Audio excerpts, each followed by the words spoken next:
ലോകമെമ്പാടും സിനിമാ പ്രേമികൾ ആവേശത്തോടെ കാത്തിരിക്കുന്ന ലോകേഷ് കനകരാജന്റെ രജനികാന്ത് ചിത്രമായ കൂലി കേരളത്തിൽ മാത്രം 500 സ്ക്രീനുകളിലാണ് എത്തുന്നത്.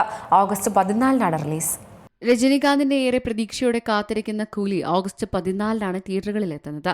അഡ്വാൻസ് ബുക്കിംഗ് ആരംഭിച്ച മണിക്കൂറിൽ തന്നെ മികച്ച പ്രതികരണമാണ് ചിത്രത്തിന് ലഭിക്കുന്നത്. ചുരുക്കം ചില തിയേറ്ററുകളിൽ മാത്രമേ റിസർവേഷൻ സ്വീകരിച്ചു തുടങ്ങിയിട്ടുള്ളൂ എങ്കിലും വരും ദിവസങ്ങളിൽ കൂടുതൽ തിയേറ്ററുകളിൽ റിസർവേഷൻ സൗകര്യം ആരംഭിക്കുമെന്ന് പ്രതീക്ഷിക്കുന്നു. തമിഴ്നാട്ടിൽ രാവിലെ 9 മണിക്കാണ് ചിത്രത്തിന്റെ റിലീസ്. അതേസമയം കേരളത്തിലും കർണാടകയിലും ഷോകൾ രാവിലെ 6 മണിക്ക് തന്നെ ആരംഭിക്കുമെന്ന് പറയുന്നുണ്ട്. 2023 തുണിവ് FTFS-നിടെ ഒരു ആരാധകന്റെ ദാരുണമായ മരണത്തെ തുടർന്ന് തമിഴ്നാട്ടിൽ അതിരാവിലെ പ്രദർശനങ്ങൾ സർക്കാർ നിരോധിച്ചതാണ് കാലതാമസത്തിന് കാരണം. അതിനാൽ സംസ്ഥാനത്തെ ആദ്യ ദിവസത്തെ ആദ്യ ഷോ രാവിലെ വൈകിയാണ് ആരംഭിക്കുക. രജനികാന്ത് ചിത്രം കൂലി കേരളത്തിൽ മാത്രം 500 സ്ക്രീനുകളിലാണ് എത്തുക. ഓഗസ്റ്റ് 14-നാണ് റിലീസ്. HM അസോസിയേറ്റ്സ് ആണ് കൂലി കേരളത്തിൽ പ്രദർശനത്തിനെത്തിക്കുക. 350 കോടി ബജറ്റിൽ നിർമ്മിച്ച കൂലി ഈ വർഷം ഏറ്റവും അധികം പ്രതീക്ഷ അർപ്പിക്കുന്ന ഇന്ത്യൻ സിനിമകളിലൊന്നാണ്. രജനികാന്തും ലോകേഷ് കനകരാജും ഇതാദ്യമായി ഒരുമിക്കുന്നു എന്ന പ്രത്യേകതയും സിനിമയ്ക്കുണ്ട്. Entertainment desk, Zee Malayalam news.